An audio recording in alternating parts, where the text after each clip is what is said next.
Welcome to Conversations with the Black Girl Blogger podcast, where you will hear amazing human interest stories from everyday people. They will inspire you, they will encourage you, and they will help you to overcome all of what you are going through in your life. I am your host, Aisha Morgan, and let's meet today's guest. On today's episode, I talked to Jonathan Gonzalez. And I am so excited for y'all to hear this discussion. Just hearing his story, what he overcame, and what he's doing with his life right now is just so inspiring.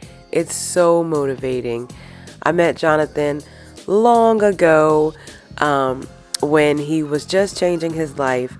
And even back then, I knew that his life was just destined for greatness. There was just something different about him. Different in a good way, but definitely something in him that was just very captivating, even at such a young age. And I'm excited for y'all to hear this conversation. It was so good that I had to put it into two parts because no amount of editing would have done his story justice.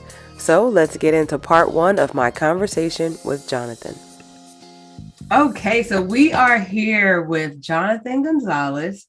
And after today's episode, y'all are really going to have a new perspective on life, literally. I known Jonathan for a very long time, and I'm going to let him introduce himself because we're going to get right into this conversation. Well, Isha, thank you so much. I am so honored, and I'm just so happy that we're able to get together and do this finally, right? I know. My name is Jonathan Gonzalez. Today, I am a youth pastor. I am a speaker. I am a husband, a father, and I can go on and on with all the great things that I'm involved in doing when it comes to reaching our communities. But the reality of this is, Isha, who I am today is not who I always was, and so it's definitely been a journey, and I've been on this beautiful road where every season I am evolving, I am growing, and just becoming the better me that I was created to be. Absolutely. So I'm going to tell you a story that you may or may not even remember. So the first time I met Jonathan, Ashley called me and she said, "Hey, do you want to go to lunch with me?" And I was like, "Yeah, I guess." So she's like, "Well, it's going to be like other people there." So I forgot the other kid's name that's like was always with their family. And she's like, "He's going to be there. And then this guy from church is going to be there." So I'm like, "Okay." She's like, "Well, he's really nice. Like, we get along really well." And I already knew what she said that, like, what this was all about. So I'm like, "Okay, cool." So she says, he has a scar on his face because he was in a really bad accident. So I'm just giving you a heads up. And like in my head, I'm thinking that like, you have like some kind of, really big scar that's like makes you unrecognizable as a person. And so we get there and we are having lunch, and I don't remember all of what we talked about, but the one thing I remember you said was, and I'm paraphrasing, if someone talked to me about God the way that I would talk to someone right now, back when I was younger, I wouldn't have gone through what I did. And again, that's like totally paraphrasing. And I just remember like in my head thinking, who is this kid? Like, what in the world? Like, and after Ashley, we got to do the debriefing. And so she's like, "So what did you think?" Like, I said, "He's different." I was like, "He's really different." Not how old is he? Like, that's all I kept saying was like, "How old is he?" And she's like, "No, he's just been through like a lot." And even back then, like your voice, like the way you spoke, it was very like attention grabbing. And like, I felt like there was something in you that was like very captivating, if that makes sense. And it was just weird. And she was, asking me all these questions. And I just kept saying like, I don't know, like, it's just something different about him. I can't explain it, but it's just something different. And she's like, different, good or bad? I was like, no, definitely good. He's not like anybody else that you've ever liked. So, but different. And the rest is history. Like, I've watched your story kind of evolve over time, which has been like extremely enjoyable, even at a distance, because there were things that like I just knew from her, and like having small conversations with you here and there. But clearly this was not what you imagined for yourself when you were younger. So when you were younger, like, what did you kind of see? Like, where did you see your life going? Yeah, that's a great question, and thank you so much for sharing what you shared. It made my heart smile as I'm listening, as I'm remembering and going back. So what's interesting is when we go back to a young Jonathan. I'm a Jersey boy. I was born in Jersey, but I was raised in Colombia, South America. Okay. And my parents went back out there to handle some business and to see if they sold their homes and to see if they would establish something there. And then I came back here to Atlantic City, New Jersey, at the age of, well, I was in third grade. Okay. And so when I came back to the city, there was no Spanish. I'm sorry, no English. I didn't speak not one bit of English. It was just Spanish because I went, all my elementary and pre-elementary was in Colombia in South America. Okay. And so it was it was tough. It was interesting. Yeah. Number one, inner city. Number two, you don't understand the culture. You don't understand what your teachers are saying, and you're just there, right? Right. And so in the beginning, it was very, very tough. But I never, I never would have imagined that I would be doing what I'm doing today, right? If I was to look back, not at all. A young Hispanic city boy just trying to survive, because that's what happens when you're placed in those conditions. And little did I know that I would go through something horrible that would actually shape the rest of my life. And I like to say this, that sometimes I've learned that that God will often use your greatest pain as a launching pad to your greatest calling. And so in the midst of going through things, we absolutely don't even think or try to fathom or understand why we're going through something. But the reality is God is at work in it.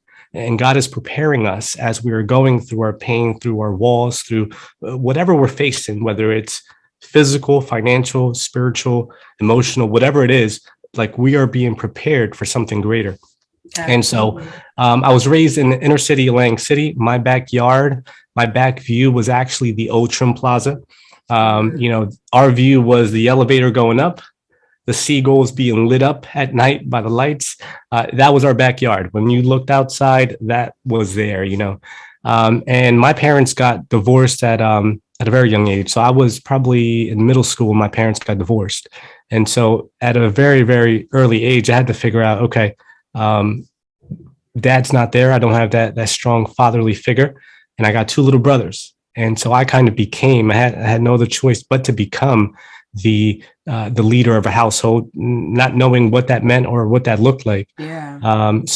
Not easy at all. But even yet, in the midst of all that, God still had a plan, and God still has a plan.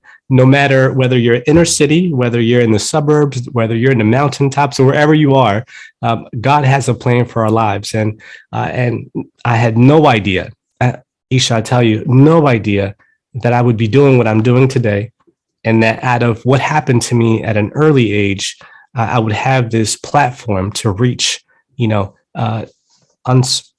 uncountable amounts of number. I've lost count on how many people I've reached through my story, if that makes any sense. Oh, absolutely.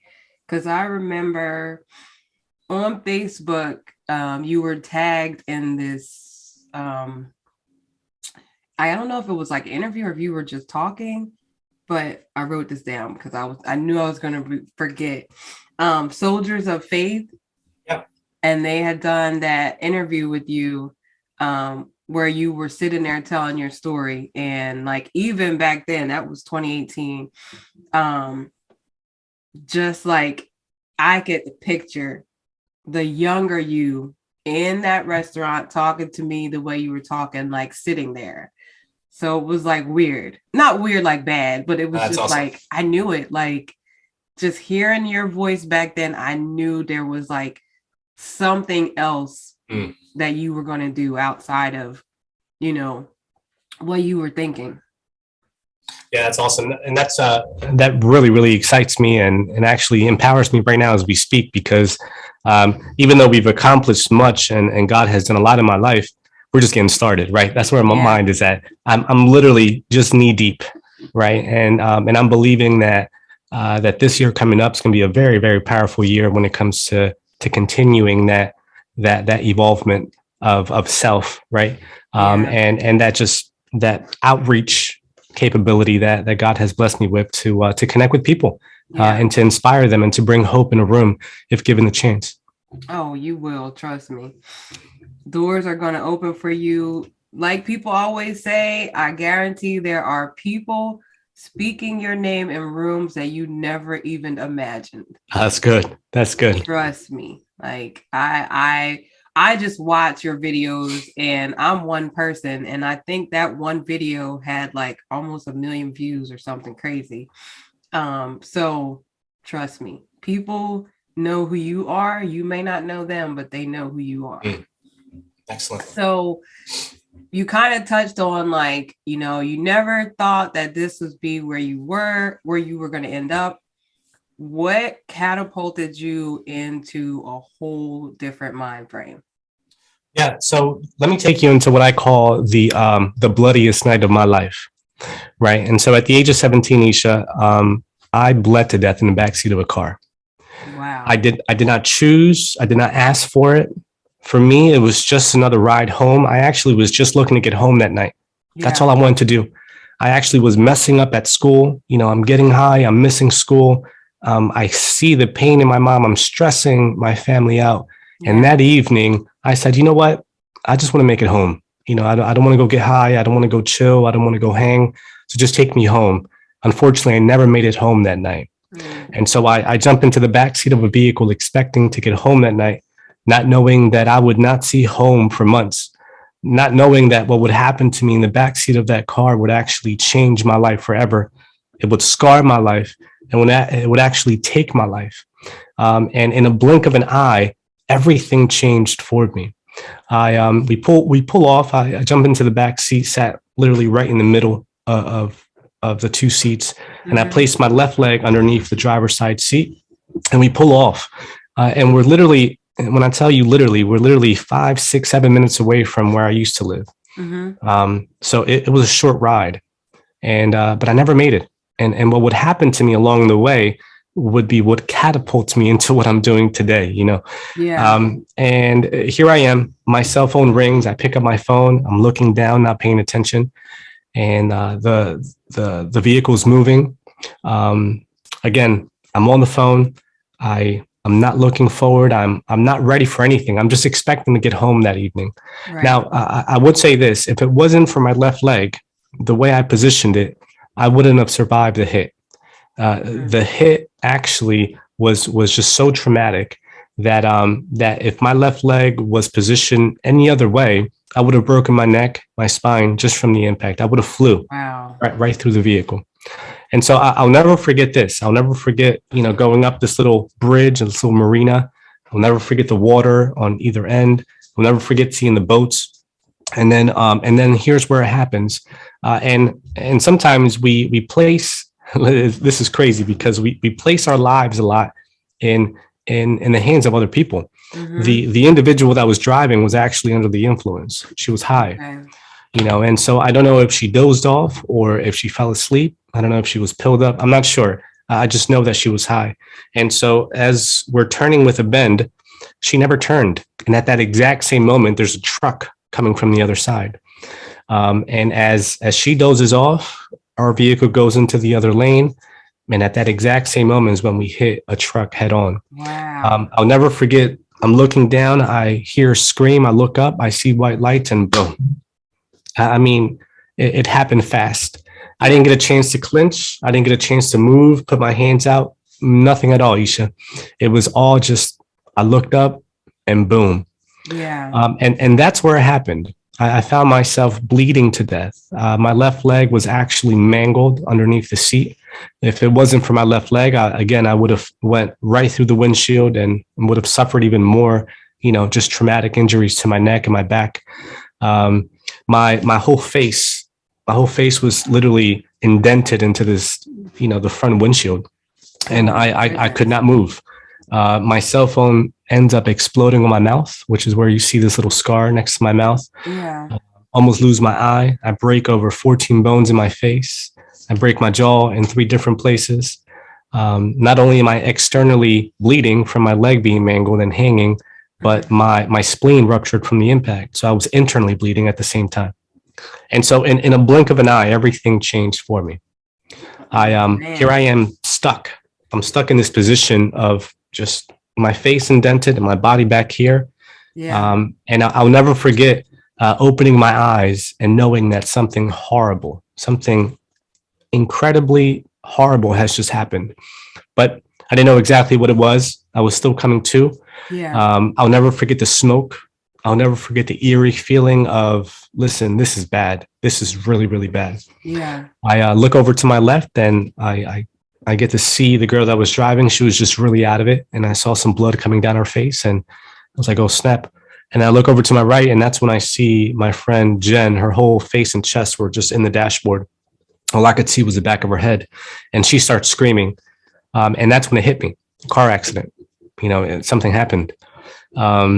And then out of the desperation of her screaming, and then out of the desperation of my left leg hanging by a piece of skin, I can't tell you, I just grabbed my hands and I pulled myself off of this windshield and I threw myself in the back seat. I pulled my leg out, and I'll never forget this. I pulled my leg out and my left leg was literally hanging by a piece of skin, bone sticking out. Yeah. It was bloody. It was horrible. It really was. It really was the bloodiest night of my life. And this is where it happens. This is where I have that undeniable moment where my life has forever been changed, has forever been marked. And I really believe that the reason why I am alive today, doing what I am doing, it's because of what happened to me that evening. Oh yeah. I would not be here Absolutely. doing what I'm doing. I would not have made it to the year. Today I'm 35. I should have never made it to 35. I shouldn't have, right? Yeah. Just like many other young Hispanic and Black males are marked by the society that we're shoved into. We don't make it this far, but yet God had a plan for my life that evening. Even in the midst of my pain, even in the midst of me dying, I had a moment, a spiritual awakening per se. I had a beautiful moment that has marked my life forever. That is very traumatic. So just kind of walk us through like what happened after that. Yeah, good. So here I am laying in the back seat, and I held on probably for about 10 minutes. Yeah. I suffered too much blood loss, and at some Right. point the body can only take so much trauma until it just goes. And I'll never forget the fire trucks, first responders, everyone's just coming to our scene to assess and to get us out. Yeah. But I'm stuck in the back. I'm stuck. The way the vehicle ended up, crushed and impacted, I was just literally in a little tiny pocket in the back, just holding on and hanging on. And here's where it happens. In the midst of my left leg hanging, in the midst of the internal bleeding, for the first time in my life, Isha, I prayed to God. I cried out to God. I did. Yeah. Listen, I was not raised in a home that taught me this. It was not exampled in front of me. I did not follow it, not one bit. If I was to take you into my preteen years and my teenager years, that was the last thing that I was worried about, was figuring out who was God or how do I follow these commands, or how do I live a righteous life. That was nowhere near on my radar. But that evening, in the midst of me dying, I cried out. I prayed for the first time. And the prayer was simple. The prayer was, I'm sorry. I'm sorry for what I've done, who I've been. But if you give me one more chance to live, I'll never forget this. And it still brings chills when I mention this, because I'm literally living this out today. If you give me one more chance to live, I'll come back and serve you. Those were my last words as I was dying in the backseat of this vehicle from all of this traumatic impact that I received. What I felt and what I seen, I still remember to this day, and I share this with anyone I come in contact.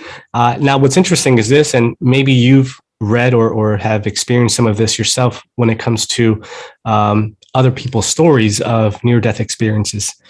They're all very different, but they all have very similar similarities. They have a lot of connection to them. Yeah. And I've heard stories from the youngest of people to the oldest, and I'm telling you, they all have this. They may not be exactly the same, but they do have very, very similar points to themselves. And that evening, I had just my life just flashed before my eyes. I saw pictures of my life. I saw a baby Jonathan, a younger Jonathan, a toddler Jonathan, a middle school Jonathan. I saw my life just flash before my eyes as I was taking my last breath. And the last thing I remember seeing, and this is interesting, was my mother's face. I don't know why. Maybe because the mother, gives so much and loves so much and does so much for their child. But that's the last thing I remember seeing before I closed my eyes, and that was it for me. It was dark. Wow. So once you woke back up, where did you remember anything? Was this like a process? Because I know like a lot of people, when they're in accidents and they literally die, it takes them some time to kind of remember even what happened. But did you even, when you woke up, did you remember what happened? Yeah, that's a great question. Me waking up was very interesting. I was in a coma for 2 weeks. Wow. I was woken back up in the helicopter after I was removed from the vehicle, and I was woken back up with defibrillators just to get some kind of pulse back into my body. Right. But when I was put back to sleep, I was in an induced coma for 2.5, almost 3 weeks. When I woke up in a semi-vegetable state. Isha, all I could do was move my fingers. Yeah. All I could do was talk. I couldn't talk. I'm sorry. All I could do was hear and see. That was it. And that went on for probably weeks as I was just learning to get all of my motory functions back. Remember, I hit my head really, really hard. Yeah. And so that really just rocked my whole body. We came to a point where the doctors actually had told my mom, and let me preface by saying this: picture a strong, charactered Colombian woman, right, with a doctor, and she's already going through a lot of grief. I mean, this is her firstborn going through all this, and picture a doctor coming up to that Spanish woman saying, "Hey, we're ready to unplug your son. We would like to use, his organs or something or whatever was still working elsewhere." Yeah. I can only imagine what she must have said to those doctors. I mean, and if it wasn't for her saying, "No, you're not unplugging him. No, you're going to keep him plugged in," I definitely would not also be here. I mean, she played a key role in leaving me plugged in and alive. But yeah, I was there for 3 weeks. I remember waking up in a lot of pain, a lot of pain. The first thing, I did not wake up thinking or imagining what I just came out of. I just remember being in a lot of pain. I'll never forget waking up and I'm moving my whole jaw with my tongue. They had not actually worked on my mouth yet. They worked on my left leg. They worked on my stomach and my internal bleeding. And then when I woke up is when they put me back to sleep to do work on my face. So they ended up, wiring my jaw shut for about 8 months. And so it was tough. It was very, very tough. I was in a lot of pain. Yeah. Me remembering what happened to me probably came 2 weeks afterwards. Okay. And that was horrible. That was hard. Imagine being 17. You're 17 years old. You're a senior in high school, right? Things are going well. Not bad. Getting in a little bit of trouble here and there. But things are going well. And everything is just stopped. Everything. Your whole life is rocked. Everything. You can't move around. You can't walk. I can't do what I used to do. All I could do was move my fingers. I was in a massive amount of pain, and I was weighing like 85, 87 pounds. Oh my goodness. It was a mess. I was a mess. I had just survived death. And so when I woke up very confused. I woke up in a lot of pain. And I quickly fell into a very, very bad habit, which was pressing the button.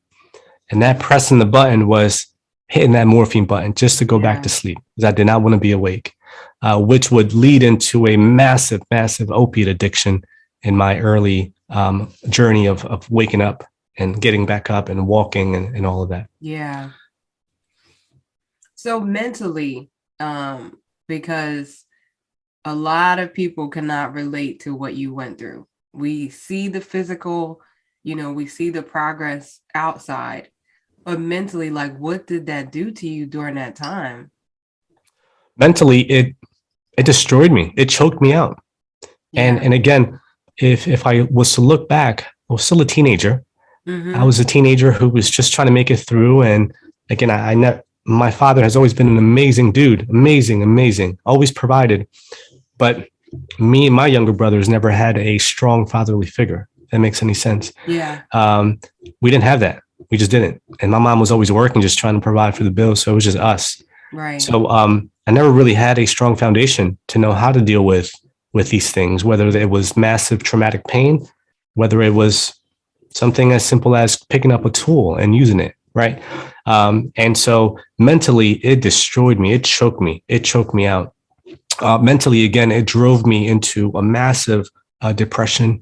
I was mentally unstable for sure. I know for a fact that I suffer PTSD from it. And for years to come, I would be dealing with that. And the way that I dealt with it was through the usage of drugs. Now today, what's interesting, people, if I was to tell you, listen, Isha, today I am going on 15 years free from drugs, right? That's that just adds a little tad bit to my story itself. But a lot of people are like, what? You used to do what? Like, yeah. I used to be addicted, massively addicted, not just to the morphine and the opiates, but weed became pretty normal. That was every day. That was a must. That was like smoking cigarettes. But then, the whole drug life just really overtook my life for some years. Mm-hmm. And the young Jonathan that you met was someone that had just came out of all of that and had just experienced how God had freed him from the addiction, freedom from the mental instability, freedom from the physical pain. I'm doing things that I'm not supposed to be doing, but I'm able to do them.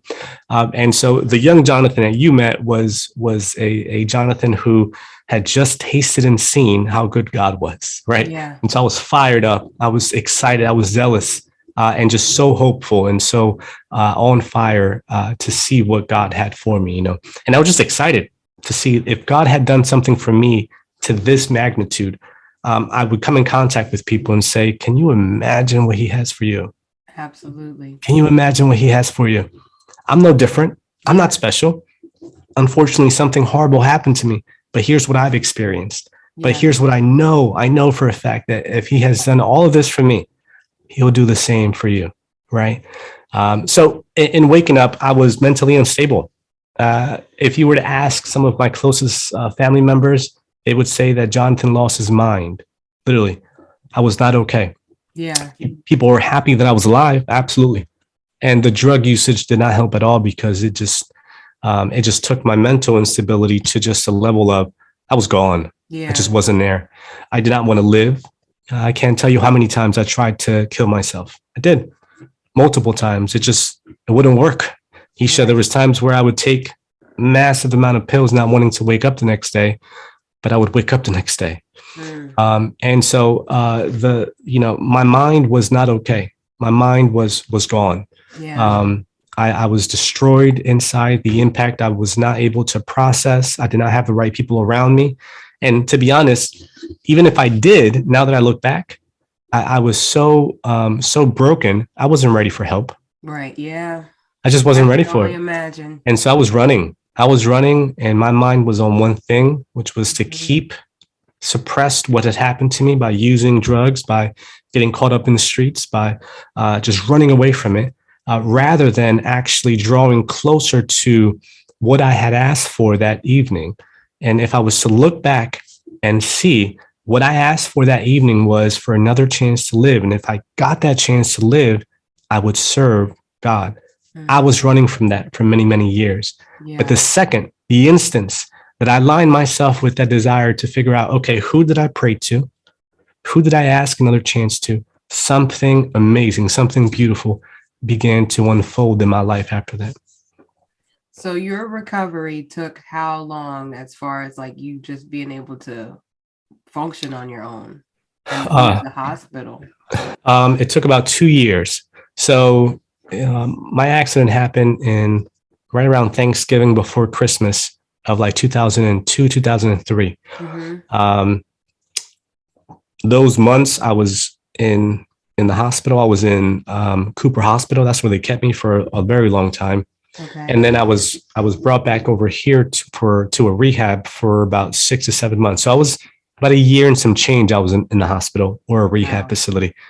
Then after the year and a half was when they said, "Hey, I was still hooked up to tubes." I mean, remember, my stomach was freshly put back together from them having to open it and assess. Yeah. My mouth was wired shut, so I wasn't eating no food through my mouth. Everything was going through a tube in my stomach, Mm-hmm. and what was going through my stomach was just maintaining me. So I wasn't gaining no weight. If I was to show you pictures, you would see literally I was bony, and I've always been a skinny guy, but I've always been into sports. I was always a soccer player, So Yeah. I was just a thin guy, but I could play. But this was a different type of skinny. It was horrible. It was Yeah. bad. I mean, I would look at myself in the mirror, not want to look at myself. I would cry. Again, I'm looking back at a 17-year-old boy because that's what I was when this happened to me. Yeah. And unfortunately, I had to face this. Fortunately, I was able to grab my pain. I was able to grab what I went through and really just accept it and say, okay, what do I do with this? Yeah. I can't just continue using the drugs and running away from it. And again, that's when I experienced something very, very, very beautiful. The moment that I said yes to figuring out who I prayed to. But it took years. So I would say about 3 years max. So I was 17 for 2.5, 3 years. It was very wild. I remember a very, very wild couple of seasons of my life. Mm-hmm. And then it happened. And then that moment happened where something clicked. So was it an event that triggered it, or was it that you were just sitting there one day and you were like, something's got to give? Like this, I can't Yeah. live like this. That's a great question. So there were so many things that had happened in between, but I'll never forget this. Here I am, I'm probably 20, 21, and I'm doing well. Inside, I'm hit. I'm empty. I am addicted to the drugs that not only was I selling, but I was consuming. Mm-hmm. As I had to figure out a way to maintain the habit, and and unfortunately, you just end up selling it, right? I mean, you get involved with the wrong people, and you learn how to do something to maintain your habit. And on the outside, my family is blessed because I'm alive. They know I'm not doing good, but I'm that miracle boy. In this area, I was known as the miracle Spanish boy that made it through this horrible thing. Yeah. But on the inside, I was empty. I was doing really, really bad. And I'll never forget, I'm sitting in my room in Egg Harbor Township, and I'm literally like crying myself to sleep. I'm crying myself to sleep. There's tears coming out of my eyes before going to sleep. And then I just start asking why. Why am I feeling this way? Yeah. Everyone's telling me I'm doing well. They're happy that I'm alive, but on the inside, I did not want to live. And so this is where it happened. I believe, and this wasn't nothing miraculous. This wasn't God showing up in this weird or no, not at all. I didn't hear a voice. I just remember feeling like I was taken back to that car accident, or taken back to that conversation, those words that I spoke right before I closed my eyes. I remember, hearing and seeing myself just dying and asking, "Hey, if you give me one more chance to live, I'll come back and serve you." And I just felt like God just spoke to me and said, "Hey, the reason why you're feeling the way you're feeling is because I gave you what you asked for, but you have not kept your end of what you said you would." Yeah. In that instance, that evening, something just clicked. Oh my goodness. I need to figure out who I prayed to. I need to find who I asked another chance to live for. And so that's where a journey of seeking, I call it. I had a journey where I am seeking, I am busting doors down. I'm looking everywhere, Isha, from a Buddhist book to a Catholic tradition. I'm looking everywhere to meditation. I'm trying everything possible to figure out who I pray to, and I'm just looking for a connection. I'm trying to find who it was that I prayed to. And so that evening, I would say, is when it happened for me. I ended up actually falling right into I detoxed right in my room. I remember I remember going into like this thing where I said, you know what, forget everyone. I got to get away from everything and everyone who was holding me back. I literally became dead to all of my closest friends. And I just stayed in the house for days and days and days. And I don't know how I made it through, but I made it through. And it was about a week and a half, days where I was just laying on the ground as I'm detoxing, and that's where it happened, where I began to really just say, you know what, I need to figure out who I pray to. And a journey of seeking, a season of seeking, commenced in my life at that time. So how did you end up where you are now? So I know you're doing all these speaking engagements, but what happened before you got to that point? Yeah, that's a great question. So in my season of seeking, it took some time, and I smile because literally the last thing that I picked up was the Bible. I was very anti-Bible. I'm not going to lie to you. Yeah. I was. I mean, on my end, I went through a very like revolutionary season, right? Yeah. Che Guevara, very, take me to the mountains of Colombia and I'll survive there type mentality. Everything was built, everything was manufactured to control people. And so the last thing that I touched was the Bible. It was always there, right? I think it's almost in everyone's home. Yeah. But it was the last thing that I actually engaged with. And so I was seeking everywhere. I looked here, I looked there, I looked into my family's, Catholic background to see if there was something there, but nothing was happening. Nothing was sticking, right? Yeah. Until this book came into my life. There was a missionary by the name of Jeanette, and she's such a blessing. She came actually to our home to connect with my mom, to pray for my mother, because she was going through a lot. And now, again, I had turned my life. I had said yes to changing, but I still had to deal with all the consequences of all my decisions. Right. Yeah. They were still there. And so, again, I made a mess of my home life. Not only did my little brothers see all that I was going through, but I was a really bad influence on them. But I was also affecting my mother massively. So this lady comes to the house to pray for my mom and to connect with me. I didn't really connect with her, but she left this book behind. And this book is called A Purpose-Driven Life by an individual named Rick Warren. Yeah. And mark my words, I'm going to say this, I'm just going to speak this now. One day I will meet Rick Warren, and one day I'm going to show him how his book and him writing this book really inspired a young man to pursue what God had for him. And I'm believing it will happen before Rick Warren passes on, if that makes any sense. Oh, yeah. It will happen. It will happen for sure. So this book ends up in my home in Spanish, and my mother never picks it up. But again, remember, I'm in this season of seeking. So I'm reading, I'm disciplined, I'm doing push-ups, I'm staying away from the drugs, I'm staying focused. It's all about the mind. It's all about staying right and trying to figure out who I pray to. And then I see this book and I'm like, are you going to read this? And my mom is like, no. So I grabbed it, not knowing that this book would be actually the gateway to where I would be today. I grabbed this book and I just started to believe what this book had to say. This book was really well written. I could understand the message. And the reality was, anytime that I would try to pick up the Bible, it was just too much. It was very heavy. There's a lot going on there. I don't know. I didn't know where to start. I didn't grow up in church, and neither did I have someone around me telling me, hey, here's how you open this thing up and you start understanding it. So this book called A Purpose-Driven Life was key to that door opening in my life.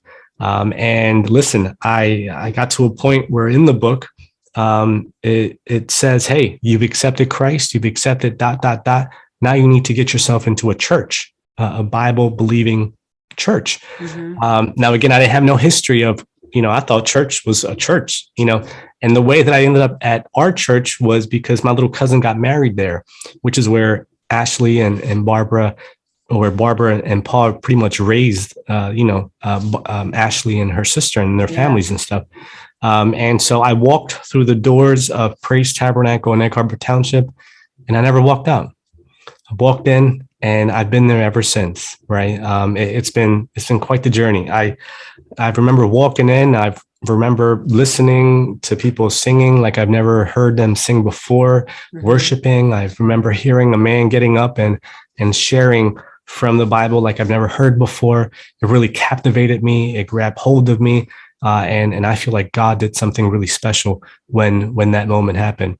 And here I am today, probably 10 years plus. Yeah. Because me and Ash are going on for 11 years. And so I've probably been it's happening. So I've been there for about 12 years. But the beautiful thing is, what started there was actually what launched me into what I do today. Yeah. I'm now a part of a larger organization called the Ocean City Tabernacle, and that's where I'm at. That's where I'm at full time. I still am tied in with Praise Tabernacle because that's home. Yeah. And I don't know if you know many Spanish people, but Spanish people are very loyal. They'll stick with you. You help me out at some point in my life, I'm there all the way through. I'll take a bullet for you type mentality. And so I have a hard time letting go of those who have helped me. But so I'm still at Praise Tabernacle, but I'm at this other spot called Ocean City Tabernacle, which has really helped me develop into who I am today. So I want you to be transparent about those first days, because I feel like people who are new to any kind of religious faith-based practice, they expect that when they go in, like you went to praise, and they expect that it's going to be like, and everything that everybody says, you're just going to believe it and you're going to take it in. But be honest, like, how long did it take for you to really grasp that, yes, this is it. This is where I need to be. I'm going to follow, what the Lord has for me. Because I do feel like people who are outside coming into any faith-based practice, they want that moment where it's like this magical thing that they feel, but that's not always the case. So how was your process? That's a great point you're making, because again, I mean, we are all unique. We are all different. And God really has a different plan for each and every one of us, right? So my experience is definitely not going to be like, it's not going to be yours. Right. And that's just the reality of it, right? Now, again, going back to me, I was hungry. I was broken. I was looking to be repaired. And so for me, everything lined up really well. And when these two men, and when I mean two men, the leaders who are still leading today, and I get to call them friends because now we all co-leader. I'm one of the leaders with them. Yeah. They really just sat down and talked to me. Mm-hmm. Right. And so here's what I would say. Don't look for a magical aha moment. Yeah.